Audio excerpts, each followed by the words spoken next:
En 1768, la Corse devient française. C'est là qu'1 an plus tard, en 1769, naît Napoléon Bonaparte, le fils de Laetitia et Charles Bonaparte. Charles est un petit noble qui veut pour son fils la meilleure des situations possibles, il sera donc militaire. À 13 ans seulement, en 1782, il est envoyé sur le continent pour y faire ses études militaires, puis comme il est bon élève, il est envoyé à l'Académie militaire de Paris, dont il sort lieutenant d'artillerie. Dès le début de la Révolution, le jeune lieutenant se place du côté des révolutionnaires. En 1793, à Toulon, devenu capitaine, il conçoit un plan qui permet de libérer la ville des contre-révolutionnaires. Sa réputation est faite, il monte à Paris où il doit attendre quand même 1 an avant d'obtenir les honneurs. En effet, en 1795, il réprime un coup d'État royaliste, c'est-à-dire une tentative de personnes qui veulent un retour de la monarchie pour prendre le pouvoir. Il fait tirer sur cette foule, la République va le remercier en le nommant général en chef. Puis la République qui se défendait contre les monarchies étrangères commence à se lancer à la conquête de l'Europe. C'est alors que Bonaparte prend la tête de l'armée qui part conquérir l'Italie, où il s'illustre par une tactique militaire brillante. Il met en échec le puissant empire d'Autriche qui donne à la France les Pays-Bas, une grande partie de l'Italie qui passe alors sous le contrôle français. À son retour à Paris, il est accueilli en héros. Il propose alors d'attaquer les Britanniques, non pas en Angleterre parce que sur ce terrain ils seront trop puissants, mais dans ses colonies, c'est-à-dire en Inde.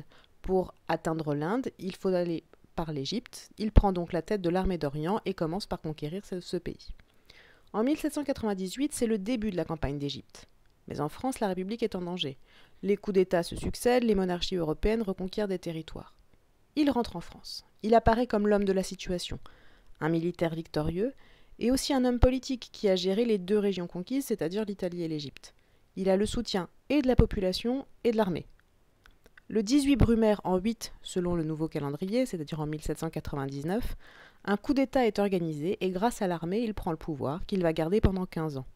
Il prend d'abord le titre de premier consul, grâce auquel il obtient tous les pouvoirs, puis devient empereur en 1804. Durant ces 15 ans, il va profondément réformer le pays. Son premier objectif est de mettre un terme à la Révolution sans pour autant tout rejeter. Pour arrêter les débordements qui agitent le pays, il met en place des lois qui vont parfois s'opposer aux grands principes de la Révolution. Donc qu'est-ce qu'il en fait de ces grands principes? Les grands principes, on le rappelle, c'est ce qui a été hérité des Lumières et ce qui a été écrit dans la DDHC. La souveraineté nationale, la liberté, l'égalité. Ces 3 principes sont remis en question par Napoléon. Quand il prend le pouvoir par un coup d'État et quand il désigne son fils comme son successeur, Napoléon ne respecte pas la souveraineté nationale ni le suffrage des citoyens. Ensuite, quand il cherche à limiter les critiques contre son régime et à éviter les révoltes, il va limiter la liberté de la presse et rétablir la censure.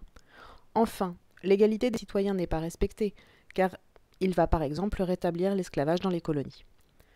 Mais ces grands principes, il va aussi permettre de les conserver, et c'est ce que nous verrons dans la prochaine vidéo.